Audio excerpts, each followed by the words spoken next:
Ladies and gentlemen, this is Dilly, and welcome to another episode of Ring the Bell, a pro wrestling podcast.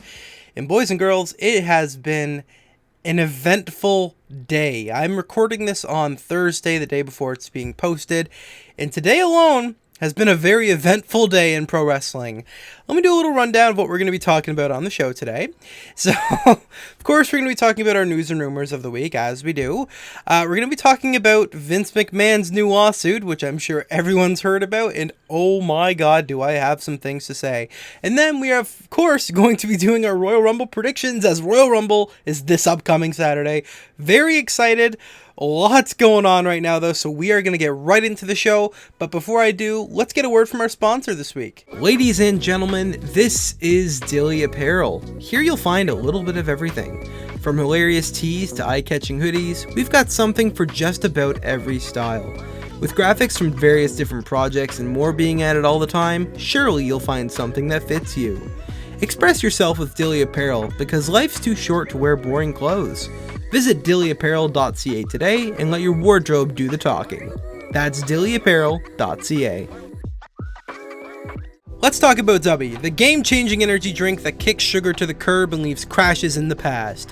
Say goodbye to those old tasteless energy drinks, and hello to sustained, clean energy that keeps you going without the jitters. W comes in a wide variety of flavors and is jam-packed with natural ingredients and vitamins, giving you the boost you need without all the guilt. Whether you're hitting the gym, getting some dubs, or just need a pick-me-up, W's got your back. And the best part? If you use discount code thisisdilly at checkout, you save 10%. That's right, use discount code thisisdilly and get 10% off store-wide. Get yours today and see why Dilly chooses W. Now back to the show. Alright, so it is time for the news and rumors segment of the week. We are starting off fresh. We are starting off with a man known as Dwayne Johnson, or I guess, as he's now known, The Rock. Dwayne Johnson has officially been added to the TKO Board of Directors, and he has been granted full ownership of the name The Rock. Let's read this article we got from WrestleZone.com. Dwayne Johnson just acquired a new title and the full rights to a familiar name. TKO announced it has accepted Dwayne Johnson to its board of directors effective Tuesday, January 23rd. In addition to the brand new role, Johnson has also acquired full ownership of his The Rock name. WWE and Johnson entered a services and merchandising agreement.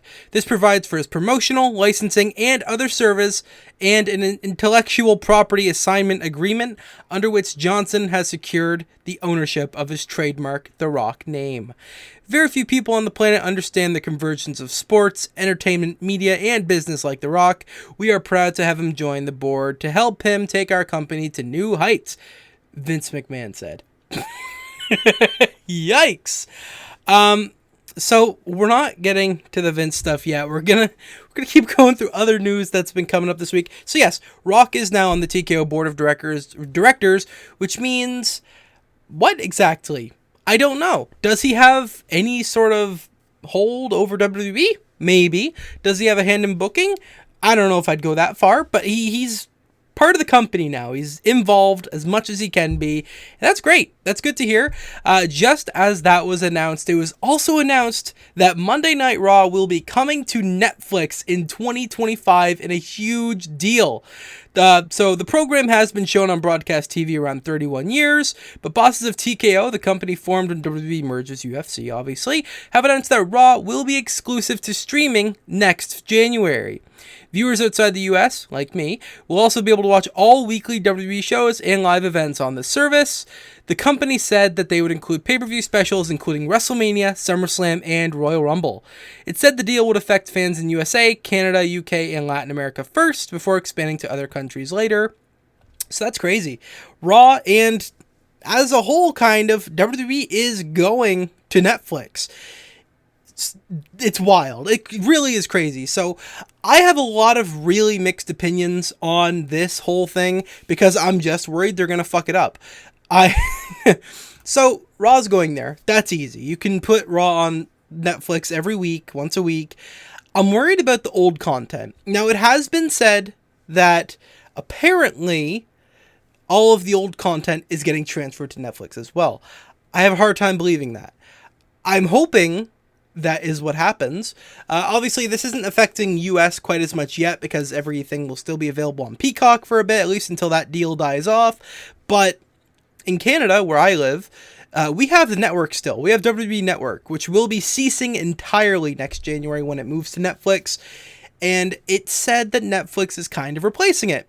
I hope that's true. I want to be able to go back and watch all the old pay-per-views. The idea of watching all of the old pay-per-views on Netflix, it's so crazy to think, because like being in Canada, having the network currently, it's not as accessible as it should be. You can't access it, like you can't go get the WWE Network app on your PlayStation. You can't go get the app on your TV. You have to go through the website, and if you want to watch it on your TV, you got to cast it, and that's always annoying. Nobody likes doing that. Whereas like with Netflix, you can just pop it on anything. The app is on all TVs, all fucking, game systems, you name it. You can watch it on the go. You can download stuff for later. Like, hey, if it's come to Netflix, that's a good get on Netflix's part. I'm trying to see how much they paid for it. I know it was a lot of money for them to acquire it, but I don't see the exact amount here. But yeah, was it billions or millions? I really wish, I don't know why this article doesn't say it. Let me see. No, I'm not seeing that exact number here. But in any case, lots of money was paid, and they're getting WWE effectively. I mean, obviously, like I'm sure SmackDown has a different TV deal, which isn't expiring at the same time, but Raw's is expiring. They're letting it go out so they can move it completely over to Netflix, which is huge news. It's honestly great, and hopefully, this will allow wrestling fans to go about watching anything they want on Netflix. That's the dream for me personally, because I love going back and watching old pay-per-views. Like, it's Rumble season. I've been watching all the old Rumbles. I just watched the 2010 Rumble again the other day, and oh my god, it's so good. I want to be able to watch these old shows still. If the network's leaving, fine. But if everything is really getting moved to Netflix, that is amazing. Great acquisition, something I never thought in a million years would happen. So, very exciting news there. Alright, so the next thing we're talking about is John Cena shares where he wants his final WWE match to happen.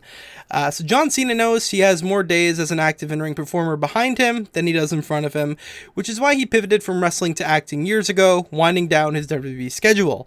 2023 was the year of WWE giving back to the wrestling business as he put over Austin Theory at Mania, teaming with LA Knight and letting Solo Sikoa beat him in his most recent match at Crown Jewel in November. Cena previously admitted he knows he doesn't have much time left and is planning to retire from wrestling within the next 3 years. It's crazy to think, but I mean, hey, he's an actor now. He's doing his own thing. He's doing the same shit he yelled at Rock for doing years ago. So the former WWE champion was interviewed on BBC's The One Show in the United Kingdom on Tuesday, where he discussed his potential final match could take place at the O2 Arena in London. He goes on to say, I've gone by the construct in my life of never trying to pick my opponents because they're way above my pay grade. But I've been an active advocate for London to be a host for WrestleMania, and a lot of people think that when I go out in the middle of the ring and I say that, it's just for the local moment. Like, we're the show. We're the show? We're the show. We want to make the show happy.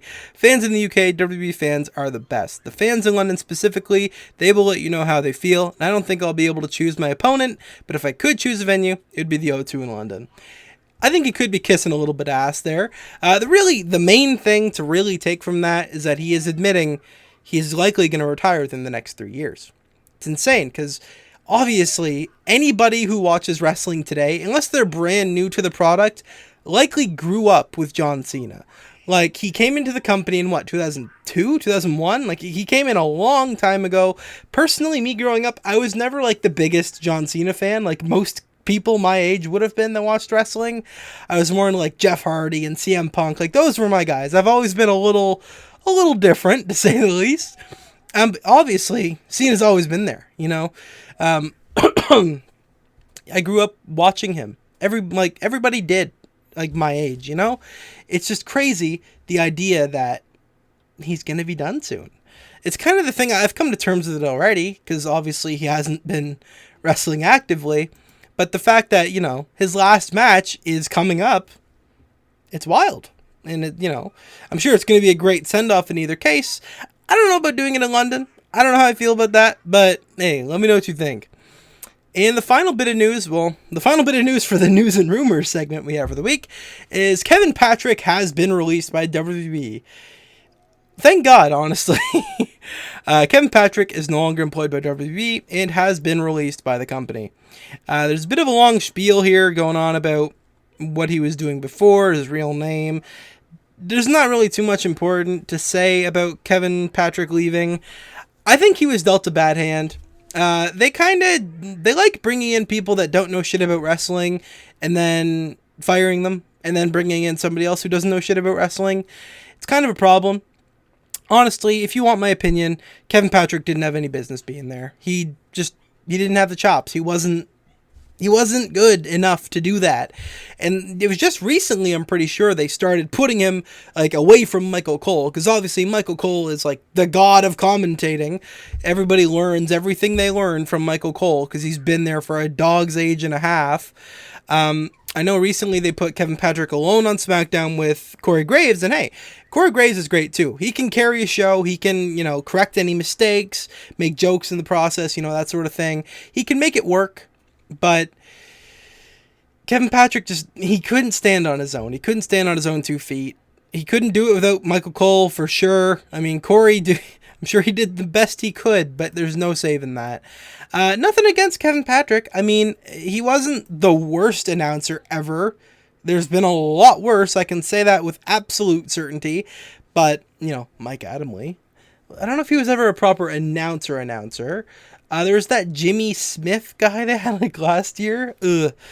I'm just worried they're going to replace him with someone who's underqualified again. Some basketball or football person. What they should do is bring back Mauro Ranallo. I think everybody can agree with me on that. We don't want these clean-cut, dude in a suit, no charisma, negative Riz. We don't need that guy. We need someone who knows what the fuck they're talking about and someone who knows what to say, when to say it, and how to make his words as impactful as possible. Give me Mauro Ranallo. Make that trend on Twitter. # give me Mauro Ranallo. No chance. Sucks that's what you've got. Let's talk about it. Vince McMahon accused of sex trafficking by ex-WWE employee in a new lawsuit. This is an article written by Boston 25 News. It's pretty much a derivative of the Wall Street Journal's entry. I wasn't going to read the Wall Street Journal one because they had it behind a paywall. I did about everything I could to get out from behind the paywall and couldn't. So this is the next best thing. It's a long article. I'm just going to warn you all, it does include some stuff that you may not want to hear, some things that might be triggering. I'm going to put a timestamp here to let you know when you can skip if you would like to skip this segment. If you're on the podcast platforms, you're kind of stuck. Just skip ahead a bit. YouTube people, you can see where to go. All right. I'm going to fumble my words a lot here, but I'm going to try my best. A former WWE employee filed suit Thursday against the company, its co-founder Vince McMahon, and a former executive accusing them of sex trafficking, court records show. The lawsuit from Janelle Grant, a former employee at WWE's headquarters in Connecticut, was first reported by the Wall Street Journal. Named in the suit are McMahon and John Laurinaitis, the WWE's former head of talent relations. He certainly was the head. I'm sorry. I shouldn't be joking here. It's not funny. Grant said she was the victim of a physical and emotional abuse, sexual assault, and trafficking at WWE. After being hired in 2019 for a position in the company's legal department, her hiring came after she said she was pressured into starting a physical relationship with McMahon in exchange for her role. In her lawsuit, Grant said McMahon groomed her, exploited her, and trafficked her to other men. Yikes. She said he also shared sexually explicit photos and videos of her with company executives, producers, and a former WWE referee, and a world-famous athlete and former UFC heavyweight champion whom WWE was actively trying to sign to a new contract. Brock gets thrown under the bus. I'm just going to say this all with a grain of salt. I'm not going to say I'm doubting what she's saying. I'm just going to say, obviously, we don't know the full truths. We don't know the full extent of everything that's happened. We don't know. There's not physical, hard proof that exists proving that this did or did not happen. I'm going to try to remain unbiased as possible. And listen, I'm going to say this right now. I would not doubt Vince is a fucked up guy. He has done so much crazy shit over the years. His whole mommy daddy shit with Stephanie, he putting Linda in a fucking coma for a storyline. Like, he's done a lot of bad shit. Trish Stratus, that whole thing. Oh my God. He is clearly not a great dude. I wouldn't doubt that he's done some sick shit. I can't confirm all of this is true, but I don't entirely doubt it. She said he encouraged people to share the images, which included her face, with her friends. She said she was pressured to resign and sign a non-disclosure agreement in exchange for $3 million, hush money, after McMahon's wife learned of their relationship in January 2022. Ann Callis, an attorney for Grant, said in a statement that the lawsuit is aimed at holding McMahon and Laurinaitis accountable, as well as the organization that facilitated or turned a blind eye to the abuse and that swept it under the rug. She described her client as an incredibly private and courageous person who has suffered deeply at the hands of McMahon and Mr. Laurinaitis. The organization is well aware of Mr. McMahon's history of depraved behavior, and it's time that they take responsibility for the misconduct of his leadership, she added. McMahon left the company in July 2022 following disclosures by the Journal of multiple payouts to women who alleged sexual misconduct. The incidents prompted the company to launch a special committee of its board of directors to investigate these incidents. The probe wrapped up during the final quarter of 2022, although government-led investigations are ongoing according to WWE. Last summer, federal agents served a subpoena to McMahon in connection with an investigation into alleged misconduct. No charges have been filed. Yet. Laurinaitis was dismissed by WWE in August 2022 as he faced allegations of misconduct, of course. Is there more to that article? It does not appear there is more to that article. So that's kind of excluding a lot of the actual details that are out there. I don't know what I should really get into, if anything else, because there is a lot of actually like pretty messed up stuff that was happening. I know there's a lot of like text messages and there's a lot of accusations about things that he did to her and made her do to him. I'm going to avoid that, I think. I think what I've said pretty much covers it. If you want to find out more, you can definitely look it up. I just would rather not get into it any further. It's a bad situation. It's a bad situation for everyone involved. Like, I mean, obviously, I'm not saying Vince is a victim here. But, you know, it's bad that this kind of thing would happen. It's bad that he would do that kind of thing. It's terrible that she was victimized to this degree, if it all holds up and is true. That's really all I have to say. It's not, like, it's pretty cut and dry. Obviously, she's going to take her actions with this lawsuit, and we'll see from there. If some proof does come out about this case, I'll definitely be sure to cover that as well, because it's something. You know, Vince, like, you know, he's not exactly known for being a clean-cut kind of guy. It's not really what he does. He's always been a little different, a little strange, a little special. So, you know, I can't say I doubt these accusations, but until we know it's true, I'll refrain from any further comments, I think. Alright, so it is time for the main event segment of the week. We are going to be doing our full Royal Rumble predictions, so we are going to be predicting all of the matches that are set on the card so far. I am recording this on Thursday, so I'm not going to see SmackDown yet, obviously. I don't know what's going to happen on SmackDown. I don't know if any more matches are going to get announced. If that's the case, that's great. But I'm going to go with what I know. So we're going to be predicting all the matches, but I'm also going to be predicting surprise entrants who I think may show up in both the men's and women's matches. So without any further ado, let's get right into it. We're going to start with the surprise entrants. So for the men's Royal Rumble match, who do I think is going to be a surprise entrant? We're doing a list of 5, so 5 men and 5 women, and we'll see. I mean, a lot of these guys, it's kind of case by case. Some of them I kind of think could show up. Some of them I think probably won't. We'll see. We'll go with it and we'll see how we play it. So should we start with the men or the women? I say we start with the women. I think I have a couple more big names on the men's list than I do on the women's list. So let's start with the women. So number 1, Liv Morgan. Pretty sure she's clear. Pretty sure she's been clear for a good minute.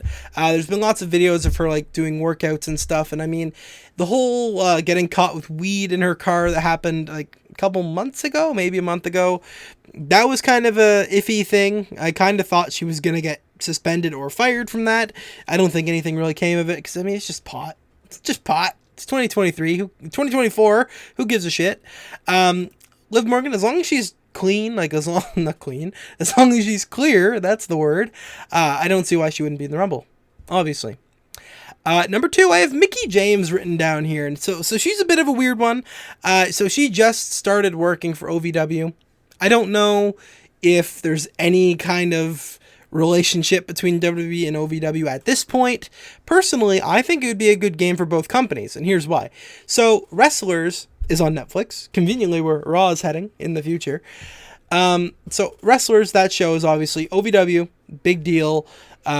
Mickie James wasn't in that show because she just recently signed with OVW, but if they could make some sort of an agreement to help OVW out, and OVW kind of send some of their people over once in a while, give me Al Snow in the Rumble, for example, give me Mickie James in the Rumble. I think that could be cool. Obviously, Mickie James has done her own little surprise entrance in the Rumble before. She came out, I don't think it was last year. I think it was 2022. She came out with the TNA, the Impact Women's Championship, Knockout Championship, sorry. That was a big deal. There was a huge pop. She came out with a TNA title on WWE television. Crazy shit. I'd love for her to show up again. Mickie James is one of the all-time greats as far as women wrestlers go. No matter which side of the coin you're looking at. She's always been just great. In an era where women were defined as divas, she kind of broke that in a lot of ways. She was more of a wrestler type. She wasn't all about glitz and glamour and Playboy covers. She was there to wrestle. I always liked Mickie James. I've always respected her. And if she showed up in the Rumble, I'd be pretty happy with that. Number 3, we got Jade Cargill. Now, they haven't used Jade Cargill since signing her much. They brought her out for a bit, just kind of, hey, she's signed with the company. That's so cool. See you sometime. They haven't done anything. They haven't announced anything. She has to have a Mania match. And if she's going to have a match at Mania, she's already signed. She's clear. Why not throw in the Rumble? Let her make her first impact in a Royal Rumble match. Hell, let her win the match. That would be something. Nobody, as far as I know, I could be wrong about this, nobody has debuted in a Royal Rumble match and won that same Royal Rumble match. That'd be a cool little bit of history to add right there to her name, because I don't know how good she really is. I know how she was used in AEW. They pushed her really good. I don't know if she's a fantastic worker. Judging by the fact that they're kind of holding her back from doing anything, leads me to believe she might be a little green. But clearly she has, she's a star. She has the personality. She has the body. From what I've seen, she has the wrestling skills as well. So why not give her a little piece of history? Her first match in the company, she wins the Rumble, goes on to Mania. It would be cool. It would be a shock for sure. I don't know. Maybe. Or just, have her in the match period. She doesn't have to win necessarily, but let her be in there. Let her throw some people out. Let her leave a mark. Let her leave a message, Let her set something up for Mania. Number 4, I have Naomi. Trinity from Impact Wrestling. She said her goodbyes just recently. She picked a bad time to leave TNA, I think. TNA is really just starting to resurge. They're starting their renaissance. And she's like, nah, I'm good. Bad timing. But obviously, she's going back to WWE. Her husband's there. The fans are there. She wants to go back. We all know that's where she's going. I don't see her going to AEW. AEW is a sinking ship right now. If you want to go to AEW right now, that's a bit of a problem. I don't think she'll do it. I think she's going to the Rumble. I don't think she's winning the thing, but I definitely think she's going to set up for something at Mania, and it's going to be exciting. And number 5, we have Sasha Banks. This is a bit of an interesting one. A lot of people think she's jumping over to AEW too. There's definitely been a lot of rumors and suggestions that she might be going to AEW. I don't think so. I think Banks is back. I don't think she's going to do that Mercedes Moné shit anymore. It was dumb. It was really dumb. Her whole Japan run just wasn't it. She's not meant for New Japan. It didn't work. I think she needs to go back to her roots. We're under a new regime now. Like, Triple H is in control. Vince is likely going to be stepping away from the company for quite some time. I think they're good to come back. I think the coast is clear. I think the parents aren't going to catch them, so let them come back. Both her and Naomi. Get them both back in here. We want to see it. Because I'm sick of Charlotte. I'm sick of Bianca. I'm sick of like the same shit over and over again. So why not add 2 more names and then just complete the cycle again and again and again. You have more names, so it'll seem less repetitive. Bingo, bango, bongo. So those are the 5 women I have that I think are going to be surprise entrants in the Rumble. I'm fairly confident in all of them except Mickie James. I could see definitely the other 4 happening. They need the women. And hey, Mickie James might. I would like to see a working relationship between WWE and OVW. Like, bring the OVW people in to do like matches on Main Event and shit. Like, bring back Sunday Night Heat, for God's sakes. Like, you know, I think having a relationship with a very small indie company with history, because like obviously Cena, Batista, like Randy Orton, Brock Lesnar, Shelton Benjamin, a bunch of people came from OVW. It used to be a promising little spot. Why not integrate them into you again? Obviously WWE has like NXT now, so they couldn't be a developmental deal, but have connections, you know, get in there. Get Mickie James in the fucking Rumble. God. Alright, so we are predicting the surprise entrance for the men's Royal Rumble match now. A lot of these I kind of am iffy about. There's like literally one on this list that I think is actually going to happen, and the other ones I'm like very 50-50 in how I feel. So I'm going to get a drink here and then we'll get started. Alright, so let's start from the like least likely and go upwards. I think that's how we do it. So, number 1, Matt Cardona, Zack Ryder. I don't think so. I want him to. I would love for Matt Cardona to come back to WWE. I can see that he's doing his indie god stuff. He's likely, you know, I would say right now he's the biggest name in the indies. You can't fight that. He has a lot of matches coming up, and honestly, it would almost be a travesty if he signed with WWE right now before we got all of the Matt Cardona, Dolph Ziggler matches in the indies. That would break my heart. I want to see those matches. So maybe not in the Rumble. But here's the thing. I feel like he really wants to end his career in WWE. He's made that pretty obvious over the years. He puts out really conflicting messages about WWE, though, which confuses the shit out of me. Like, one day he's like, I want to go back. The dream is to main event WrestleMania. And then he's like, fuck WWE. I'm Matt Cardona. I'm never being Zack Ryder again. Like, I get not wanting to be Zack Ryder again. Can't fight that one bit. But he's very mixed with how he feels, or how he portrays that he feels about WWE. Do I really think he'll be in the Rumble?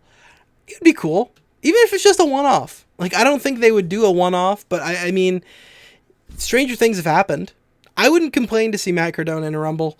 I wouldn't complain to see him sign either, but, you know, I do want to get those Nick Nemeth Matt Cardona matches out of the way first, and then we'll talk about contracts. So number 2, fuck, who's the second least likely? Because I have 5 big names here. Okay, we'll go with this one. Big E.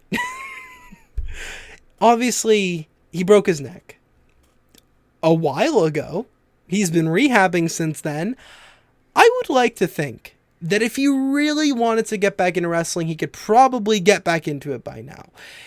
neck injuries are not something to fuck with, and I know he's actually gone on record before saying he didn't come into wrestling to be in a wheelchair. I get that. That's fair. If he chooses never to wrestle again, that's fair. I wouldn't even mind him coming into like a commentary position or managing the New Day. He doesn't need to wrestle, and if he was going to start wrestling again, I'd say bring him into the Rumble. Why not? You know, it's not a heavy load. It would set up for a Mania match, obviously. I would expect like New Day versus somebody. Hopefully not fucking Viking Raiders. I would love to see Big E back. Everybody would love to see Big E back. Will it happen? I guess we'll see. I mean, I'm not going to say I entirely doubt he'll be in the Rumble, but I think I just want him to be in the Rumble. I don't know if I think he will be. I just think I might want him to be, if you know what I mean. So that's Big E. What are we going to go to next? Because I'm going to save the obvious ones for last. We'll go with this one. The Rock, Dwayne Johnson. This is kind of an iffy one, obviously. You know, we're looking at Reigns and Rock at Mania, which is really confusing. I really wanted Cody and Reigns again. I wanted Cody to win. Wanted them to finish the story. Doesn't look like that's going to happen at Mania. Kind of bummed. Kind of don't want the Rock and Reigns that much. But if you're going to do Rock and Reigns over Cody and Reigns, you pretty much have to have Rock win the Rumble. Do I want to see somebody return for the first time in years, their first match back in a long, long time, and win the Rumble? No, that never goes well. People get pissed. Let me bring you back to something. This is interesting. The Royal Rumble of 2014, 10 years ago. I'm going off on a ramble now because I have an idea and I want to get it off my chest. The Royal Rumble of 2014, Batista wins. Nobody wanted Batista to win and go on to Mania 30 to fight Randy Orton for the title. So what happened? Everybody wanted Daniel Bryan to win. What did they do after Batista won and after all of the shit went down, after everybody hated on it? They got Daniel Bryan in that main event. They did a triple threat. Every single Rumble, maybe not every single Rumble, let's go back to WrestleMania 20, right? You had the match they were setting up for. Benoit won the Rumble, obviously, but it was a triple threat main event. Unsuspecting, it was HBK, Triple H, Chris Benoit. Chris Benoit was really the underdog going into that match despite winning the Rumble, and he won the championship. It was a huge deal. WrestleMania 30, Daniel Bryan goes on and he beats Triple H at the beginning of the night, first off.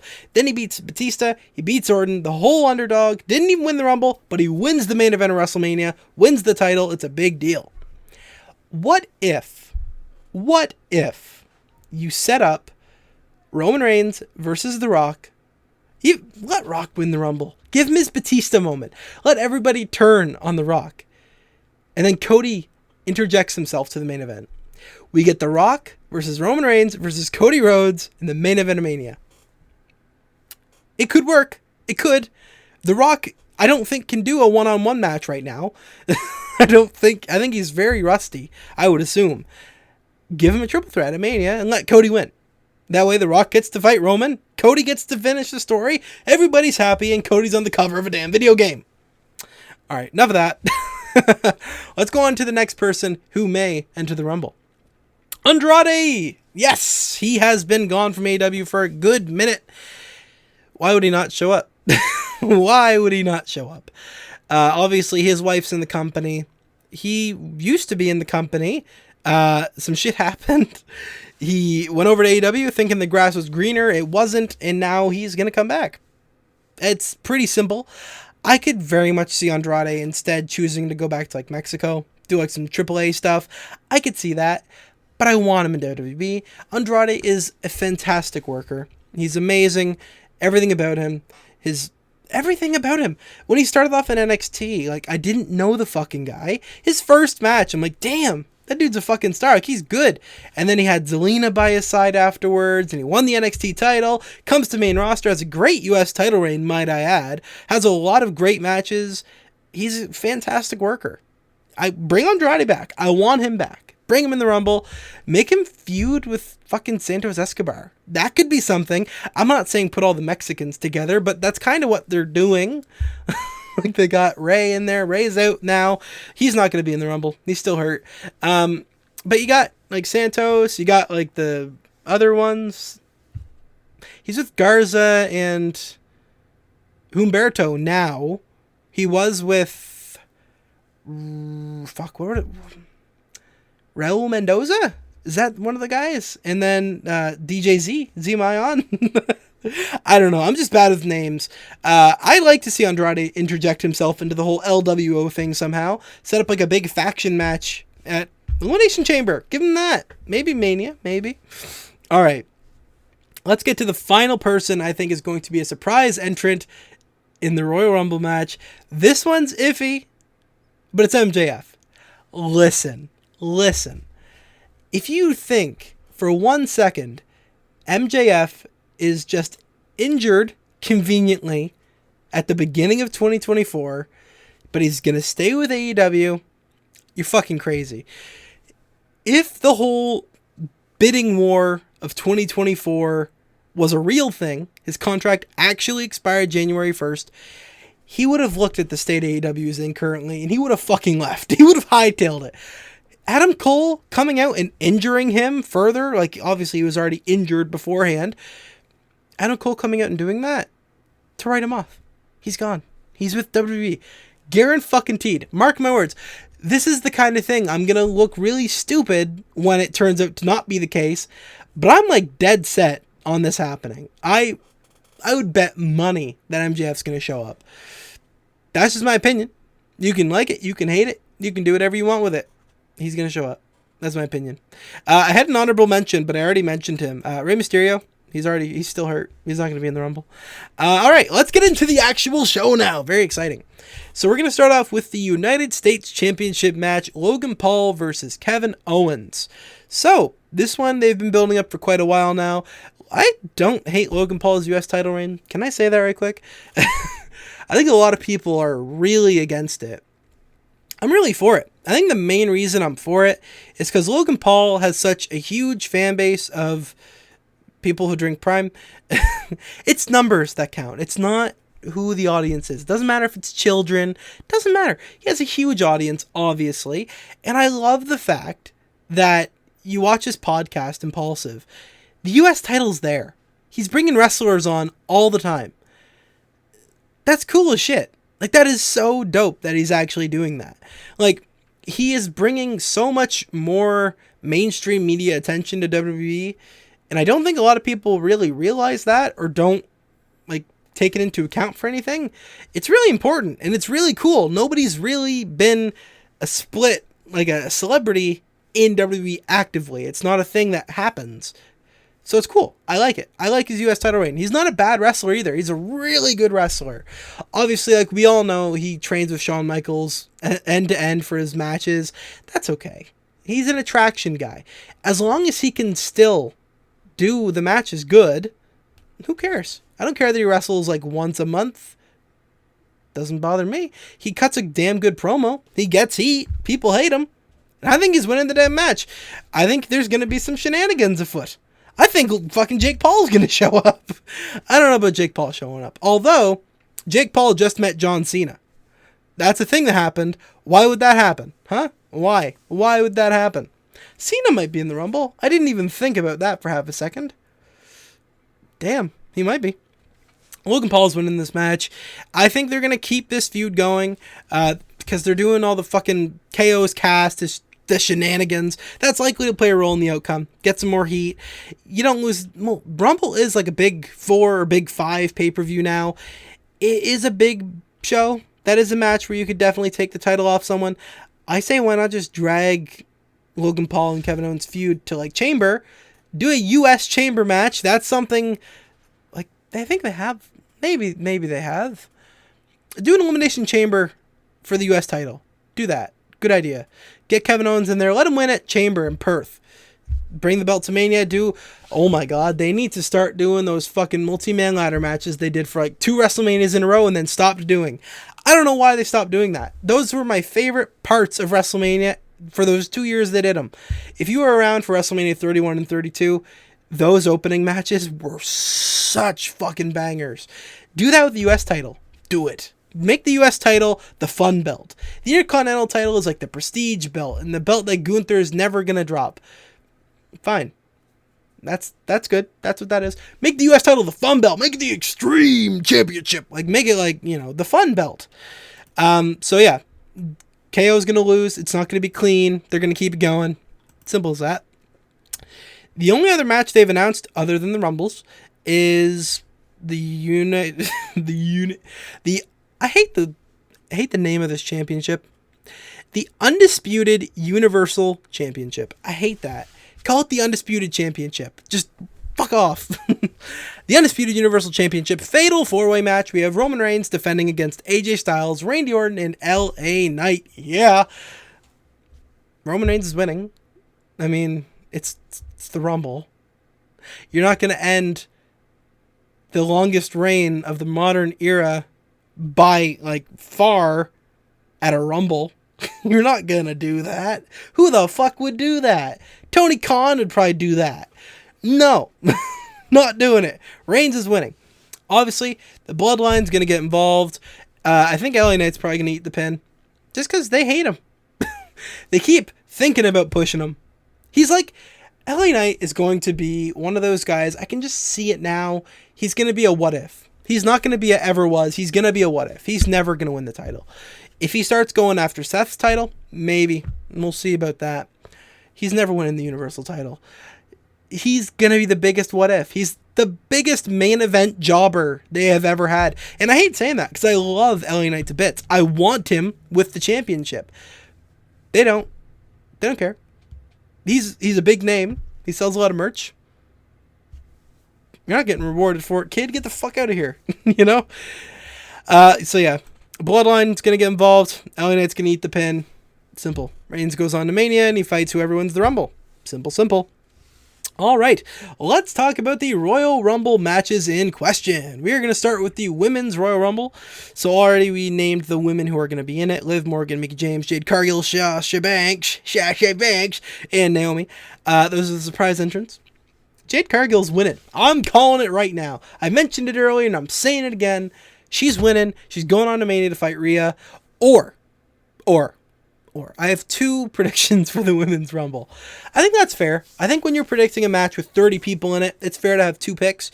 So Jade Cargill wins and goes to fight Rhea, or that match might still happen without her winning the Rumble, or if I think they're going to do the Batista 2005 situation.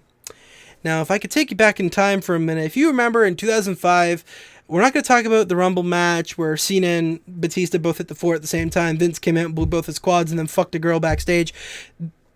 That's not what we're going to talk about. We're going to talk about when Batista won that match. Actually, he was chosen. He was not chosen. He had to choose between fighting the WWE champion or the world champion. But he wasn't going to fight the world champion because it was Triple H, who was in his team Evolution with Randy Orton and Ric Flair.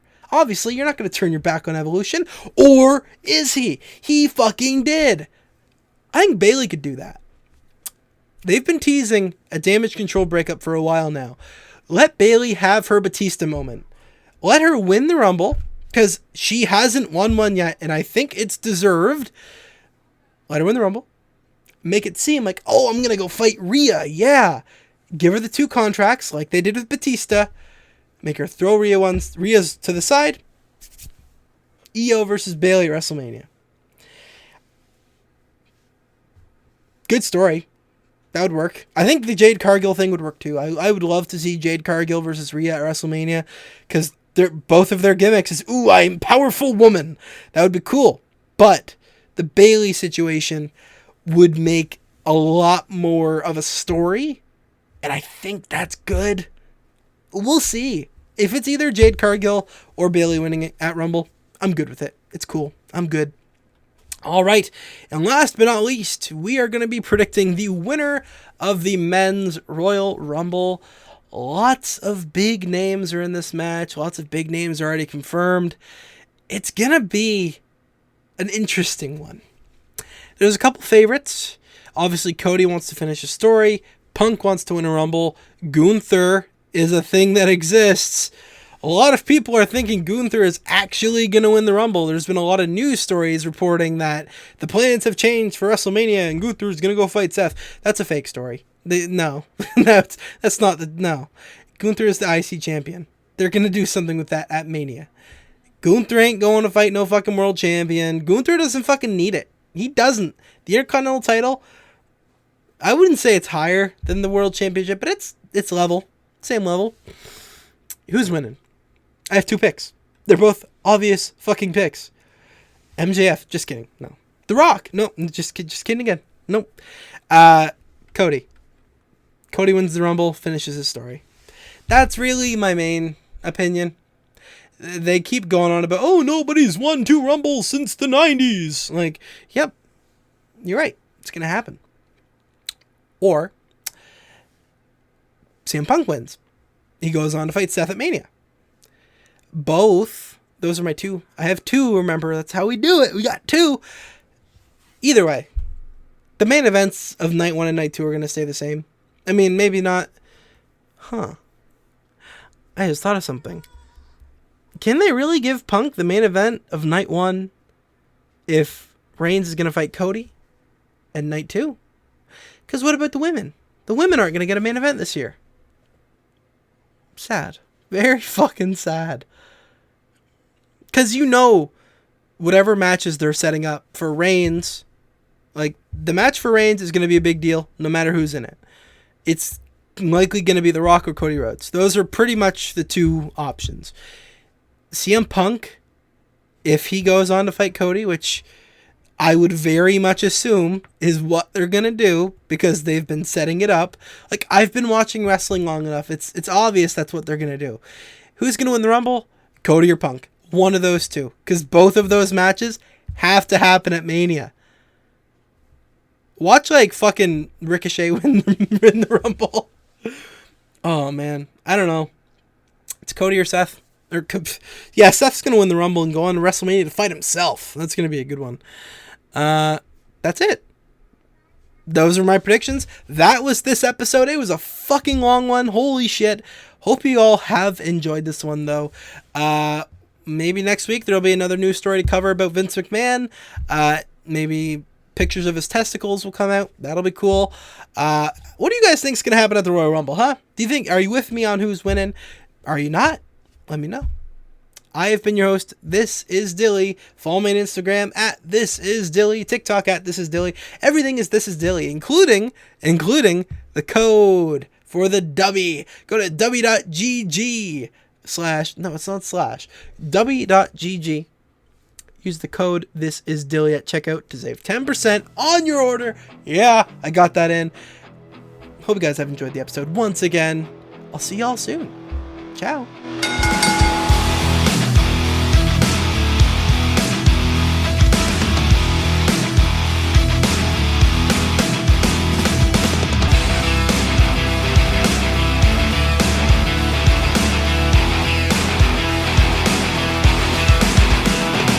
Ladies and gentlemen, this is Dilly Apparel. Here you'll find a little bit of everything.